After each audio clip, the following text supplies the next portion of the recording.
रसूल आज़म की शान में जो गुस्ताखी आई है, तो अब चाहे बुलडोज़र चलाओ, गोली चलाओ या जो तुमसे किया जा सकता है, लेकिन इतना ज़रूर याद रखना कि जुल्म की ज़िंदगी बहुत लंबी नहीं होती है। भारतीय जनता पार्टी ने मान लिया कि वो गुनाहगार है, तभी उसे पार्टी से निकाला। हमारा कोई इख्तिलाफ हिंदू समाज से नहीं है। किसी एक ने गलती की है, उसे वो सज़ा मिलनी चाहिए। आप हमारी मस्जिदों के मीनारों पे आके झंडा लगा दो, हम सब्र करें, फिर हम पर ही मुकदमा लिखो, हम पर ही बुलडोज़र चलाओ, हम सब्र करें। सब्र किया है।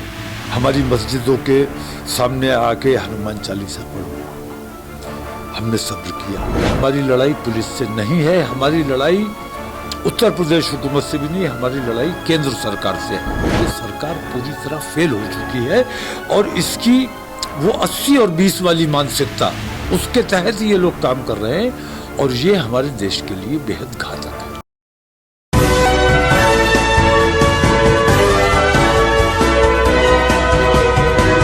आप देख रहे हैं पल पल न्यूज़ और मैं हूं आपके साथ नदीम अकरम। इस वक्त मेरे साथ हैं हजरत मौलाना तौकीर रज़ा खान साहब, जिनके एक ऐलान से मीडिया में हड़कंप मचा हुआ है और ख़ास तौर पर प्रशासन में भी कहीं ना कहीं एक हड़कंप मचा हुआ है, जो ये बताने की कोशिश कर रहा है कि 17 तारीख के प्रोग्राम में ड्रोन से निगरानी की जाएगी, इतनी फोर्स तैनात की जाएगी। मतलब 17 तारीख को ऐसा क्या बरेली में होने वाला है, इसी पर बात करने के लिए मेरे साथ हजरत मौजूद हैं।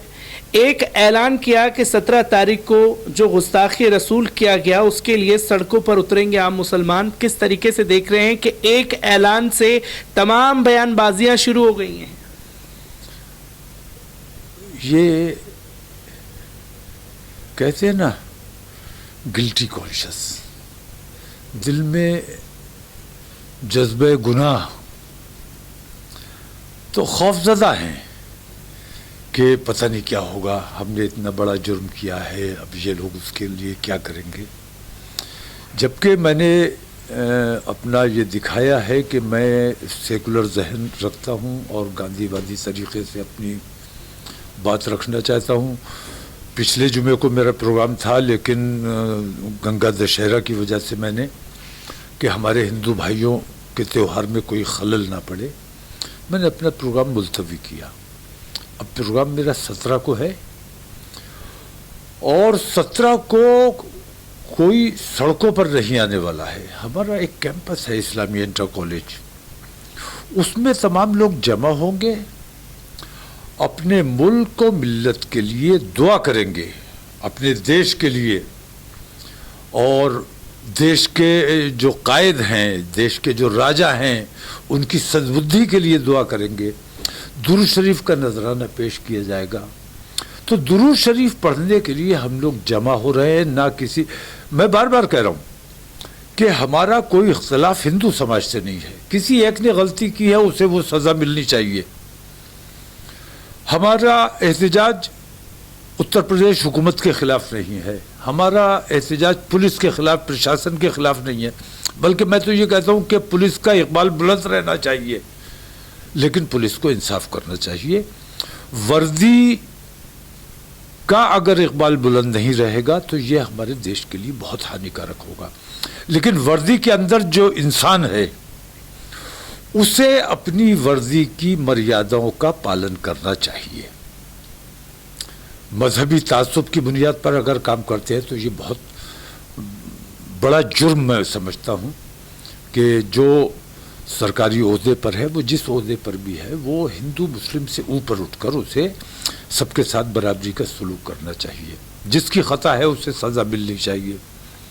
तो हड़कंप मचने जैसी कोई बात नहीं है, कहीं कोई दिक्कत, कोई परेशानी की बात नहीं है। अपने लोगों से भी मैंने ये बात कही है कि हमारी लड़ाई पुलिस से नहीं है, हमारी लड़ाई उत्तर प्रदेश हुकूमत से भी नहीं, हमारी लड़ाई केंद्र सरकार से है।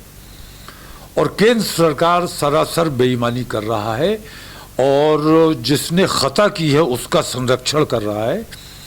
और केंद्र सरकार में अभी तक सरकार ने कोई बयान जारी नहीं किया है, कोई फैसला नहीं लिया है। आज 15-16 दिन हो गए और कोई फैसला नहीं आने का मतलब ये है कि ये सरकार पूरी तरह फेल हो चुकी है और इसकी वो 80 और 20 वाली मानसिकता, उसके तहत ये लोग काम कर रहे हैं और ये हमारे देश के लिए बेहद घातक है। क्योंकि अजत, आपने 17 तारीख का कॉल किया, लगातार जो मेन स्ट्रीम मीडिया है उसमें एक फेक प्रोपागेंडा चलाया जा रहा है, आपकी तस्वीर लगाई जा रही है और बताया जा रहा है कि बरेली में दंगा होने वाला है, बरेली दंगे के मास्टरमाइंड। जो ये इस्तेमाल किया जा रहा है शब्दों का, उसको किस तरीके से देख रहे हैं? जो पहले से ही एक पैनिक अटैक फैलाया जा रहा है बरेली में, आखिरकार क्या होगा 17 तारीख को?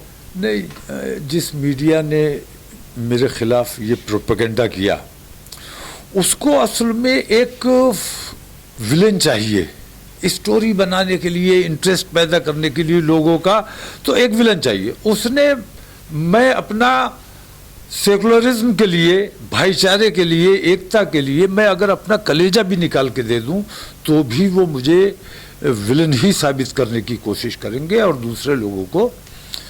तो अभी उनको सजा भी मिल गई। जिस चैनल ने ये मेरी फेक वो चलाया था कि आतंकवाद क्या के कुछ लिखा था मेरी फोटो के साथ, वो सजा भी पा गए, चुनाव भी हार गए। तो बेईमानी की सजा कहीं ना कहीं आदमी पाता ही है और आज नहीं तो कल बेआवाज लाठी अपना काम जरूर करेगी। जो ईमानदारी से अपने देश और अपने समाज के लिए काम कर रहे हैं, उनकी ईमानदारियों को निशाना बनाना ये बहुत ख़राब बात है। हम अपने देश से प्यार करते हैं और हम आज भी जो एहतजाज करने जा रहे हैं, जो दुरूद शरीफ पढ़ने बैठेंगे, तमाम औरतें, बच्चे और तमाम लोग इकट्ठे होंगे, वो इसलिए नहीं हो रहे हैं कि उसको सज़ा दो, बल्कि इसलिए दे रहे हैं कि कहीं ऐसा ना हो कि तुम दूसरे मुल्कों के दबाव में आकर कोई काम करो। हम तुम्हारे हैं, चाहे सौतेले हैं, लेकिन हम हिंदुस्तान के हैं, हिंदुस्तान हमारा है, हिंदुस्तान का प्रधानमंत्री हमारा है, तो हमारी बात सुनना, हमारी बात मानना उसकी जिम्मेदारी है। अगर हमारी बात ना मान के वो विदेशों के दबाव में आकर कोई फैसला लेता है तो ये हमारे देश के लिए शर्म से डूब मरने की मुकाम होगा। इसलिए हम अपने प्रधानमंत्री से ये अपील करते हैं कि अपने देशवासियों की बात सुनो। उन लोगों को भी, उनके रसूल की शान में गुस्ताखी हुई है, उन्हें भी तकलीफ है, लेकिन उनकी बात में सुनना, पहले हमारी सुनो, क्योंकि हम तुम्हारे देश के हैं, तुम्हारे अपने हैं। सौतेले हो सकता है तुम हमें दुश्मन मानते हो, सौतेला मानते हो, लेकिन बहरहाल हम तुम्हारे देश के हैं। क्योंकि हजरत, इस जो गुस्ताखी रसूल किया गया, इस पर कहीं ना कहीं खामोशी थी, तमाम लोग खामोश दिखाई दिए, उस पर खुलकर के बयानें नहीं किए। जब आपने ऐलान कर दिया, तमाम जगह से एहतजाज और प्रोटेस्ट की खबरें सामने आने लगी। किस तरीके से देखते हैं, जो कौम के रहबर हैं वही पूरी तरीके से इस मसले पर खामोश थे? 10 दिन बाद हुकूमत को ख्याल आता है कि जी इन पार्टी से इन्हें निष्कासित कर दिया, कार्रवाई हो गई। क्या निष्कासित कर देने से सारे मसलों का हल होगा? नहीं, निष्कासित करने का ख्याल भी 10 दिन के बाद आया, और वो भी जब तमाम चारों तरफ से एहतजाज होना शुरू हुए। और मैं कहता हूं उसको गिरफ्तार करना भी आपकी मजबूरी है, आज नहीं तो कल करोगे, लेकिन जब देश का माहौल ज्यादा बिगड़ जाए, ज्यादा खराब हो जाए, तब करने से क्या फायदा। जब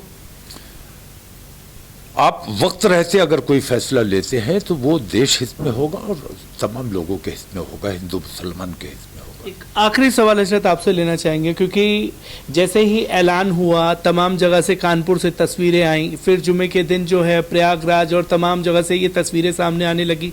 अब बुलडोज़र कार्रवाई की बात की जा रही है। एक बयान आपने बुलडोज़र को लेकर के दिया तो तमाम मीडिया ने हल्ला मचा दिया कि देखिए सरकार को क्रिटिसाइज करने बैठ गए। नहीं, अब ऐसा है कि हम अमन पसंद लोग हैं। आप हमारी मस्जिदों के मीनारों पे आके झंडा लगा दो, हम सब्र करें, फिर हम पर ही मुकदमा लिखो, हम पर ही बुलडोज़र चलाओ, हम सब्र करें। सब्र किया है। हमारी मस्जिदों के सामने आके हनुमान चालीसा पढ़ो, हमने सब्र किया। हमने अपने देश के अमन के लिए हर किस्म की कुर्बानी दी है, लेकिन रसूल आज़म की शान में जो गुस्ताखी आई है, तो अब चाहे बुलडोज़र चलाओ, गोली चलाओ, या जो तुमसे किया जा सकता है, लेकिन इतना ज़रूर याद रखना कि जुल्म की ज़िंदगी बहुत लंबी नहीं होती है। अल्लाह ने जिसके हाथ में ताकत दी है, उस ताकत का सही इस्तेमाल जब नहीं होता है। हर रात के बाद सुबह है। आप रात में कितनी बड़ी चोरी कर लें, सुबह आएगी और चोर का मुंह काला होगा। तो आज जिनके हाथ में ताकत है, अगर वो न्याय करते हैं और सबके साथ बराबरी का सलूक करते हैं, मैं कहता हूं कि पूरे हिंदुस्तान में बुलडोजर चला दो, तुम तमाम मुसलमानों को गिरफ्तार कर लो, देश में अफरा तफरी फैलेगी। सिर्फ एक को गिरफ्तार करना है, छोड़ देना तुम 1 घंटे बाद छोड़ देना, लेकिन गिरफ्तार तो करो। भारतीय जनता पार्टी ने मान लिया कि वो गुनाहगार है, तभी उसे पार्टी से निकाला। जब आपने मान लिया कि वो गुनाहगार है, तो गिरफ्तार करने में क्या दिक्कत है? प्रोफेसर रतनलाल को आप गिरफ्तार कर सकते हो, एक लीची की फोटो वायरल करने वाले को आप गिरफ्तार कर सकते हो, हजारों मुसलमानों को गिरफ्तार कर सकते हो, गोलियां चला सकते हो, लेकिन एक को गिरफ्तार करने में तुम्हें तकलीफ है।